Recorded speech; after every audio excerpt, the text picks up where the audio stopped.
అయ్యో బాబు, లే లే బాబు, లేవండి. చూసుకోను కదయ్యా, నేరుగా వచ్చి నా ఆటో మీద పడ్డావేంటి? తాగున్నావా? తినటానికి డబ్బులు లేక తిరుగుతుంటే ఇక నేనెలా తాగుతాను మేడం? సారీ మేడం, తప్పు నాదే. ఏదైనా ప్రమాదం జరిగితే ఏంటి పరిస్థితి? దెబ్బలేను తగిలాయా? లేదు మేడం, ఉన్నట్టుండి కళ్ళు తిరిగాయి. కళ్ళు తిరిగాయా? ఒక నిమిషం ఉండు. అబ్బా, మంచినీళ్ళు తాగు. ఇదిగో.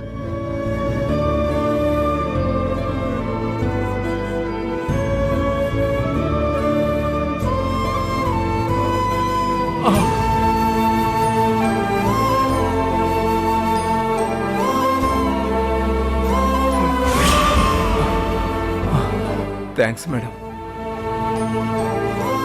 భోంచేసి ఎన్ని రోజులైంది? 3 రోజులైంది మేడం. అన్ని రోజులు భోంచేయపోతే కళ్ళు తిరుగుతాయి కదా.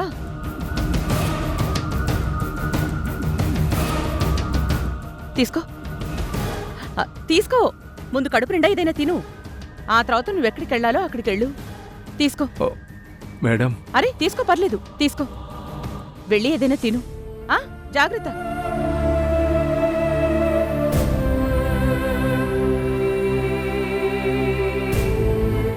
పర్లేదు.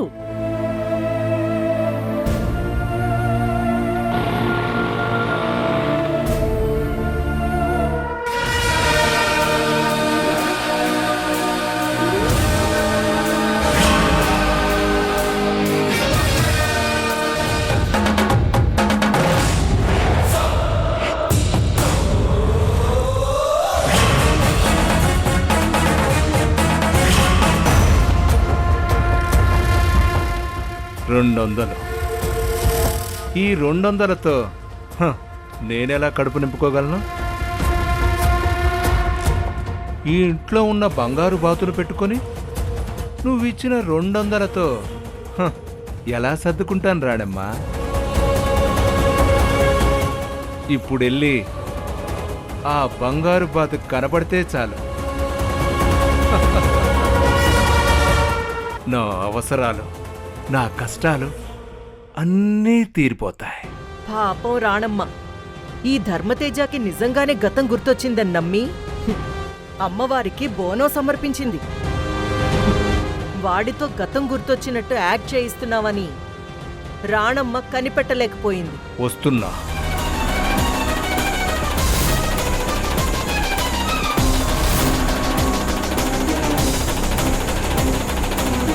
రేపటితో రాణమ్మ పవర్ ఆఫ్ అటార్నీ రద్దు చేసుకుంటూ సైన్ చేస్తుంది. అలాగే ఆ పిచ్చోడు ధర్మతేజ సైన్ చేసేలాగా నా పేరు మీదకి ఆస్తి మొత్తం ట్రాన్స్ఫర్ అయ్యేలాగా ఒక డబుల్ గేమ్ ప్లాన్ చేశాను.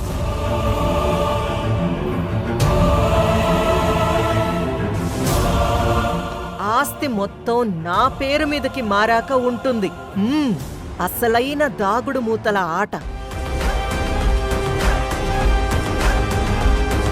ఇంకొన్ని ఘడియల్లోనే చిత్రావతి అనే నేను ఈ ఇంటికి, వీళ్ల ఆస్తులకి రాణిని, మహారాణిని కాబోతున్నాను.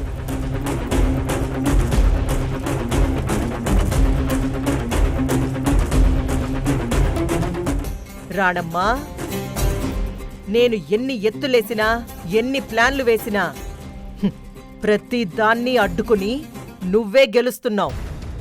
నిన్నటికి నిన్న బోనం సమర్పించడంలో కూడా నువ్వే గెలిచావు. ఈ కోట్ల ఆస్తి నా పేరు మీదకి మారడం, నువ్వు నా చేతిలో చిత్తుగా ఓడడం ఖాయం.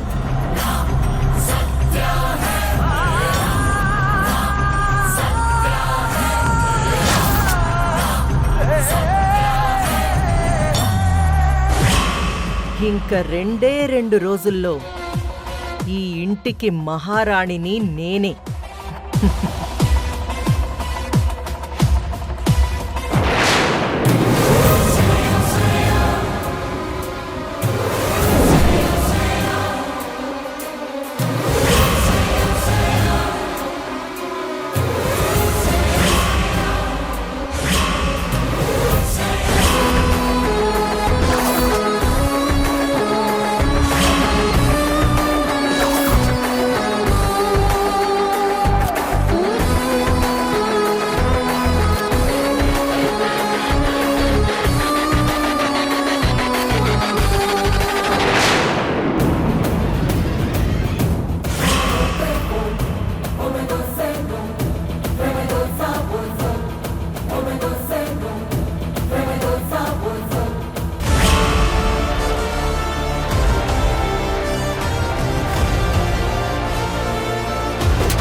వీడు బయటికెలా వచ్చాడు?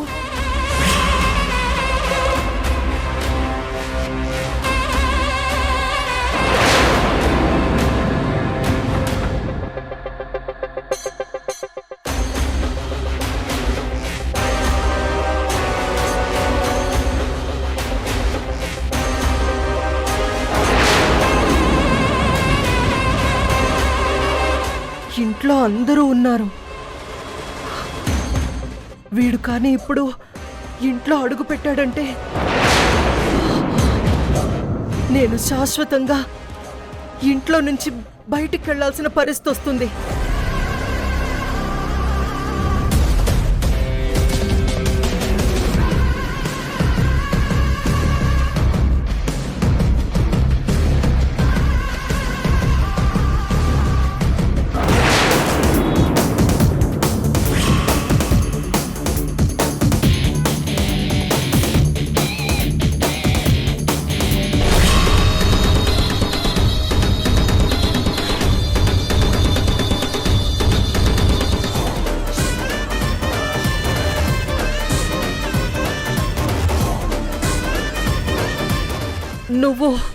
నువ్వు నేనే.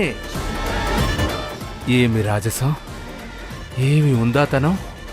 నిన్ను చూస్తుంటే సాక్షాత్తు ఒక మహారాణిని చూసినట్టుంది చిత్రావతి. నేను చనిపోయేలాగా నా కళ్ళతో నేనిలా మహారాణిలా చూస్తానని అస్సలు ఊహించలేదు. నిజంగా నువ్వు చాలా గ్రేట్ చిత్రావతి. అవన్నీ కాదు. నువ్వు ఎలా ఇలా జైల్లోనే మగ్గి చచ్చి శవం అవుతాననుకున్నావా? జైల్లో ఉన్నన్ని రోజులు ఏ ఒక్కడి జోలికి వెళ్లకుండా బుద్ధిగా ఉంటూ నా పని నేను చేసుకున్నాను. జైల్లో నా సత్ప్రవర్తన చూసి మహాత్ముల్లా భావించి రిలీజ్ చేసి బయటికి పంపించారు. జైలు నుంచి బయటికి రాగానే నా అసలు రూపం నా లోపల నుంచి బయటికొచ్చింది. అందుకే కదా నిన్ను వెతుక్కుంటూ ఈ ఇంటికి వచ్చాను. అసలు నేను ఈ ఇంట్లో ఉన్నానని నీకెలా తెలుసు? ఈ డిజిటల్ యుగంలో ఒక వ్యక్తిని కనిపెట్టడం పెద్ద కష్టమైన పనా చెప్పు? నువ్వు రాణివాసంలో ఉన్నావని తెలుసు. ఆ మహేంద్ర, అదే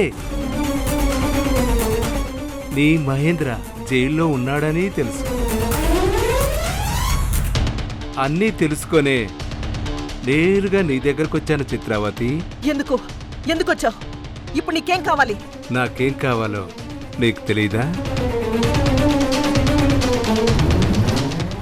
ఇదిగో ఈ 200 రూపాయల నోట్ చూడు. ఇది నాకు ఎవరిచ్చారో చెప్పనా? ఈ ఇంటికి, ఈ ఆస్తులకి సర్వ హక్కుదారైన రాణమ్మ ఇచ్చింది.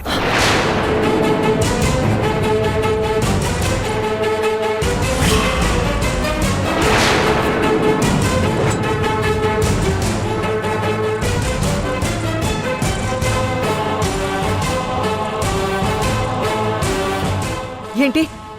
రాణమ్మ ఇచ్చిందా? అంటే రాణమ్మ నువ్వు కలిసావా? నువ్వు మాట్లాడావా? నా గురించి ఏమైనా చెప్పావా? చిచి నేనెందుకు ఆ తప్పు చేస్తాను? ఏదీ చెప్పలేదు. మరి ఈ 200? పాపం రాణమ్మకి జాలెక్కువ కదా. నా యాక్టింగ్ చూసి నిజమని నమ్మి 2 పూట్ల భోంచేయమని మంచి మనసుతో రాణమ్మిచ్చిన నోటిది. అందుకే ఈ 200 రూపాయల నోటుని దాచుకోవాలనుకుంటున్నాను. ఇప్పుడు నన్నేం చేయమంటున్నావు? నువ్వు ఎందుకు ఈ ఇంటికి చేరావో నాకు తెలుసు. నేనెందుకు నిన్ను వెతుక్కుంటూ వచ్చానో నీకు తెలుసు.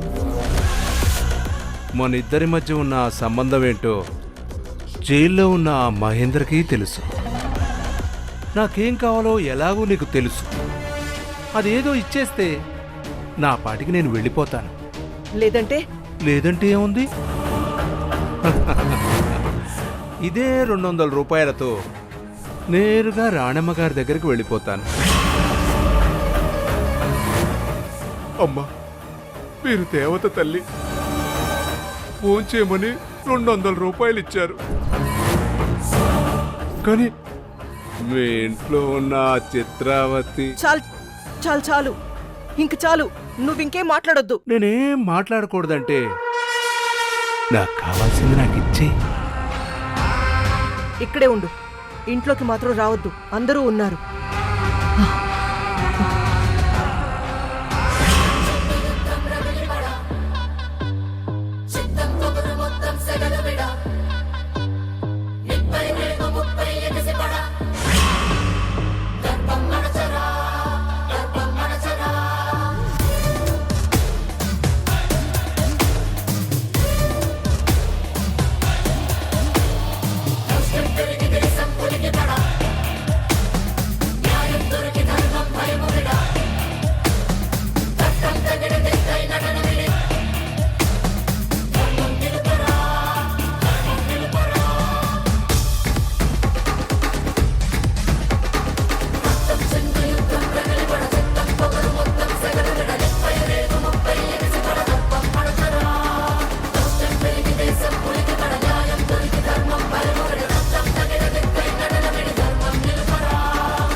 ఇదిగో నీకు కావాల్సిన డబ్బు.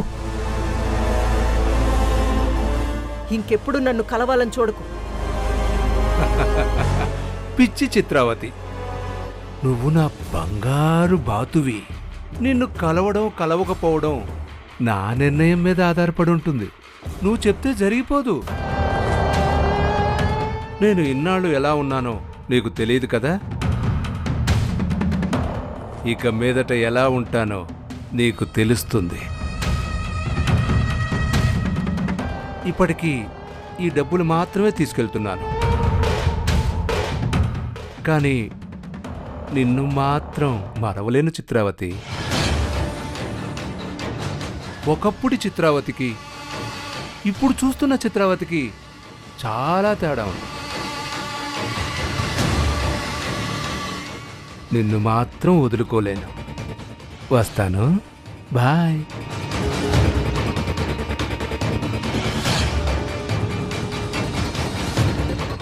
వీడు బతికి బయటకొచ్చాడంటే నేను నమ్మలేకపోతున్నాను. వీడు బయట ఉండకూడదు.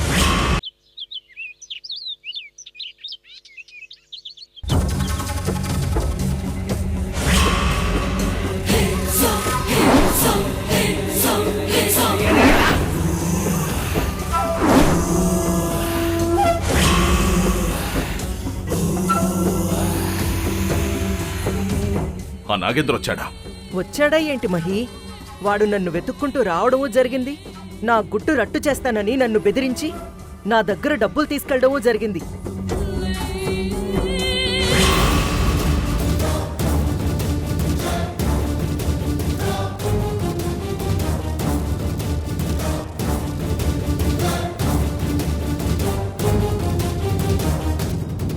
మనం పక్కాగా ప్లాన్ చేసి జీవిత ఖైదు పడేలా చేశాం కదా. ఎలా వచ్చాడు వాడు బయటికి? వాడేమీ నీలాగా జైలు నుంచి తప్పించుకొనొచ్చి మళ్ళీ ఇంకో కేసు మీదేసుకుని జీవిత ఖైదీ కాలేదు. వాడేమో జైలు నుంచి బయటకొచ్చాడు, నువ్వేమో జైలు పక్షిలా లోపలున్నావు. వాడి విషయంలో ఏం చేయాలో అర్థం కావడం లేదు. నాకు భయంగా ఉంది. పోనీ నువ్వు అండగా ఉంటావు, నిన్ను బయటికి తీసుకొద్దామంటే ఇప్పటికిప్పుడు నిన్ను క్షమాభిక్ష మీద బయటికి తీసుకొచ్చే ఛాన్స్ కూడా లేదు. నేను నాగేంద్ర బయటికెలా వచ్చాడని ఆలోచిస్తుంటే నువ్వు నన్ను తెప్పి పడుస్తావేంటి బంగారం? జైల్లో ఉన్నన్ని రోజులు చాలా పద్ధతిగా ఉన్నాడంట. వాడి సత్ప్రవర్తన కారణంగా ఆగస్టు 15కి క్షమాభిక్ష పెట్టి వదిలేశారంట. వాడే చెప్పాడు. పద్ధతిగా మారినోడైతే వాడు నిన్ను వెతుకుంటూ ఎందుకొస్తాడు? నిన్ను బెదిరించి డబ్బులెందుకు వసూలు చేసుకుని వెళ్తాడు? అందరూ నీలాగా ఉండరు కదా. జైలు నుంచి బయటపడ్డం కోసం అలా మారిపోయినట్టు నటించాడు. జైలు నుంచి బయటికి రాగానే వాడి నిజస్వరూపం బయటపెట్టాడు. మన గురించి, మన డ్రామాల గురించి ఎలా తెలుసుకున్నాడో ఏమో, నేరుగా ఇంటికే వచ్చేశాడు. ఇక మీదట మనకి చాప కింద నీరు కాదు కదా, చాప కింద తేళ్లు జర్రులు ఉన్నట్టే. ఇప్పుడేం చేయాలో నాకు కాళ్ళు చేతులు ఆడడం లేదు. ఇన్ని రోజులు ధర్మతేజ ఆస్తిని ఇవాళ కాకపోతే రేపైనా కొట్టేస్తానన్న నమ్మకం, ధైర్యం ఉండేవి. కానీ నాగేంద్రని చూసిన తర్వాత వాడు ఎప్పుడు ఏం చేస్తాడో అని భయంతో గుండె ఆగిపోయేలా ఉంది. నాగేంద్రని చూడగానే భయపడి వణికిపోవడం కాదు డార్లింగ్, కొంచెం బుర్ర పెట్టి ఆలోచించు. ఒకప్పుడు వాణ్ణి ఎలా ప్లాన్ చేసి జైలుకు పంపించామో నీకు బాగా గుర్తుంది కదా. అలాంటి ప్లానే ఇప్పుడు మళ్ళీ చేస్తాను. ఈలోగా వాడు అందరికీ మన గురించి నిజం చెప్పేస్తే? అలా చెప్పేవాడే అయితే వాడు నీ దగ్గరికి రాడు, డబ్బులు డిమాండ్ చేయడు. నేరుగా రాణమ్మ దగ్గరికే వెళ్ళి నిజం చెప్పేసేవాడు. మరైతే ఎందుకొచ్చినట్టు? నీకింకా అర్థం కావట్లేదా? వాడు కూడా మన రూట్లోనే వస్తున్నాడు.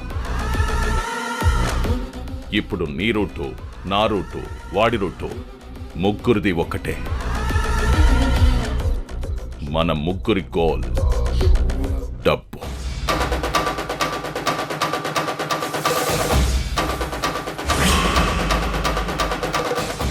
మనకెలాగైతే డబ్బు కావాలో వాడికి అలాగే డబ్బు కావాలి.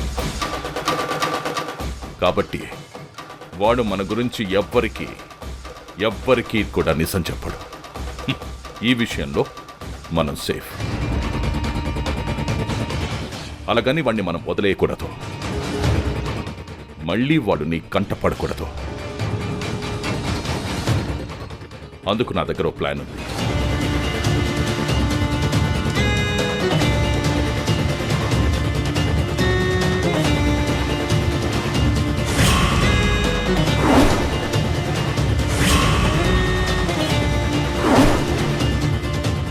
అంతే, సింపుల్. దానికి పోయి నువ్వెందుకు బంగారం భయపడతావు? ఇలాంటివి మేనేజ్ చేయడానికి ఈ మహేంద్ర ఉన్నాడు కదా. అందుకే మహి, నువ్వంటే నాకు చాలా ఇష్టం. నీకెంత వయసొచ్చినా నువ్వు ఎప్పటికీ 30 ఏళ్ల కుర్రాడివే. అందుకనే కదా నేను ఆ ప్రియ మీద కన్నేశాను. నీ బుద్ధి చూపించావు కదా, అటు తిరిగి ఇటు తిరిగి అక్కడికే వస్తావు. నువ్వు ఎలా రియాక్ట్ అవుతావో చూద్దామని అలా అన్నాను బంగారం. ప్రియ లాంటి వాళ్ళు ఎంతమంది నన్ను అట్రాక్ట్ చేసినా వాళ్ళంతా జస్ట్ పాసింగ్ క్లౌడ్ లాంటి వాళ్ళు. కానీ నువ్వు అలా కాదు. నువ్వు నా బంగారానివే. ముందు నువ్వు ఆ నాగేంద్రగాడు అడ్డు తొలగించు. ఆ నాగేంద్రగాడి విషయం నేను చూసుకుంటాను. నువ్వు ధైర్యంగా వెళ్ళాలి. Love you. సరే, నేనింక బయలుదేరుతాను. అవతల అసలు కార్యక్రమం ఉంది కదా. రాణమ్మ పవర్ ఆఫ్ అటార్నీ రద్దు చేసేసి ఆస్తిని నా పేరు మీద రాయించాలి. వెళ్ళు. నీ ప్రయత్నాల్లో నువ్వుండు, నా పనిలో నేనుంటాను. సరే, ఉంటాను మహి. నువ్వు జాగ్రత్త.